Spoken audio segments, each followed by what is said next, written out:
सबको जय मसीह की। आज 6 फरवरी 2025। आइए हम मनन करें इब्रानियों की पत्री 3 अध्याय पहला वाक्य से 19 वाक्य तक। आज वचन हमें कहता है मसीह में दृढ़ बने रहना।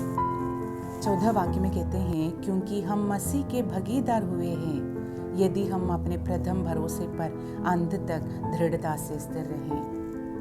इब्रानियों की पत्री उन लोगों के लिए एक उपदेश के रूप में लिखी गई थी जो मसीह यीशु में अपने मूल विश्वास से दूर हो रहे थे। लेखक पुराने नियम के सभी पवित्र लोगों पर मसीह की श्रेष्ठता को चित्रित करता है। वह उसे कई तरीकों से वर्णित करता है। हमारे प्रेरित और महायाजक यीशु जिसे हम अंगीकार करते हैं, हमारे विश्वास का रचयिता और पूर्णकर्ता, भेड़ों का महान चरवाहा, उन्हें अंत तक उसी के प्रति दृढ़ रहना है। एक विश्वासी मसीह का भागीदार होता है, उसके जीवन में भाग लेता है, उसके आशीर्वाद में हिस्सा लेता है और अनंत काल तक उसके साथ राज्य करने के लिए नियत होता है।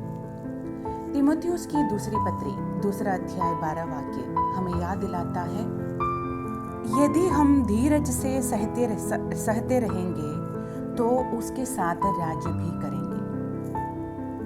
यदि हम उसका इनकार करेंगे तो वह भी हमारा इनकार करेगा। मिस्र से मुक्त हुए इस्राएलियों को वादा किए गए देश तक पहुंचने तक जंगल में यात्रा करनी पड़ी और केवल वे ही वहां पहुंचे जिन्होंने धीरज रखा और अविश्वास से विचलित नहीं हुए। यही बात उस विश्वासी पर भी लागू होती है जिसे अंत तक धीरज का जीवन जीने के लिए बुलाया जाता है। हम अपने आत्मविश्वास को अंत तक कैसे स्थिर रख सकते हैं? आइए हम देखें।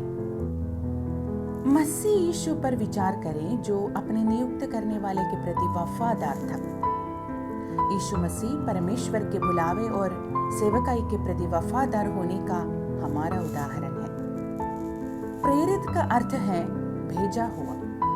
उसे मानव जाति को अनंत मृत्यु से बचाने के लिए परमेश्वर के उद्देश्य को पूरा करने के लिए भेजा गया था। महायाजक होने के नाते उसने एक पवित्र परमेश्वर के सामने पापी मनुष्य की ओर से मध्यस्थता की ताकि हम उसके द्वारा स्वीकार किए जाएं। यीशु मसीह अपने पिता के प्रति वफादार साबित हुए। उनके उदाहरण को देखते हुए हमें भी वफादार होने के लिए बुलाया जाता है। जीवित परमेश्वर से दूर जाने में अविश्वास के दुष्ट हृदय से सावधान रहें। अविश्वास की कीमत बहुत चुकानी पड़ती है। वादा किए गए देश में प्रवेश होने में इस्राएलियों की संख्या बहुत अधिक थी। उन्होंने सर्वशक्तिमान परमेश्वर से भी बड़े दानवों को देखा जो उनसे किए गए सभी वादों को पूरा कर सकते थे। अगला वचन पाप के छल के बारे में बताता है जो दिलों को कठोर बना सकता है। पाप का लालच किसी को भी जीवित परमेश्वर में सच्चे विश्वास से आसानी से दूर कर सकता है, उसे परमेश्वर के मार्गों से बहुत दूर भटका सकता है। क्या हम अपने जीवन पर परमेश्वर और उनके वादों पर संदेह करते हैं? अविश्वास से सावधान रहें जो आपको परमेश्वर से दूर ले जाता है। विद्रोह के समय की तरह अपने दिलों को कठोर ना करें। परमेश्वर के विरुद्ध अपने विद्रोह में इसराइलियों के दिल कठोर हो गए। वे समझ नहीं पाए कि परमेश्वर उनके लिए क्या कर सकता है, भले ही आगे का रास्ता कठिन दिख रहा था। उनके दिलों के रवैये ने उनके कार्यों को परिभाषित किया। उन्होंने परमेश्वर और मूसा के विरुद्ध शिकायत की और बड़बड़ाया। उन्होंने यहाँ तक कहा, क्या हमारे लिए मिस्र लौट जाना बेहतर नहीं होगा? जिन्होंने लाल सागर को 2 भागों में विभाजित करने और अपने शत्रुओं को डुबाने में परमेश्वर के शक्तिशाली हाथ को अपने पक्ष में काम करते देखा था, अब वे विश्वास नहीं कर पा रहे थे कि परमेश्वर उनके लिए क्या कर सकता है। हमारे बारे में कैसा है? परमेश्वर के प्रति हमारे हृदय कैसे हैं? क्या आपके हृदय में कोई कठोरता आ गई है कि आप अब उसके विरुद्ध विद्रोह करते हैं?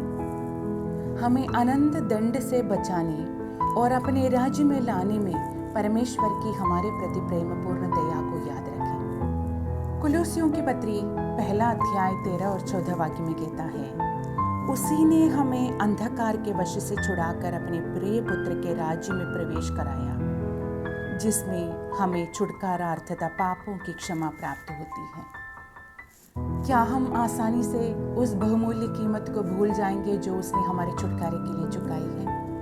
क्या हम भूल जाएंगे कि हम मसीह के साथ सहभागी हैं और एक दिन उसके साथ हम राज्य करेंगे? यदि हम उसके प्रेम से दूर चले गए हैं तो आइए हम उसके पास लौट आएं। उसके भागीदार के रूप में आइए हम अंत तक अपने विश्वास को दृढ़ रखें। कुलुस्सियों की पत्री 1 अध्याय 21 वाक्य से 23 वाक्य तक हम इस प्रकार पढ़ते हैं, तुम जो पहले निकाले हुए थे और बुरे कामों के कारण मन से बहरे थे, उसने अब उसकी शारीरिक देह में मृत्यु के द्वारा तुम्हारा भी मेल कर लिया, ताकि तुम्हें अपने सम्मुख पवित्र और निष्कलंक और निर्दोष बनाकर उपस्थित करे। यदि तुम विश्वास की नींव पर दृढ़ बने रहो और उस सुसमाचार की आशा को जिसे तुमसे सुना है ना छोड़ो, जिसका प्रचार आकाश के नीचे की सारी सृष्टि में किया गया और जिसका मैं पौलुस सेवक बना। यह हमारे लिए एक वादा है। मेरे प्रियो, आइए हम मसीह में दृढ़ बने रहें। प्रभु इन वचनों से आपको आशीष दे। सबको जय मसीह।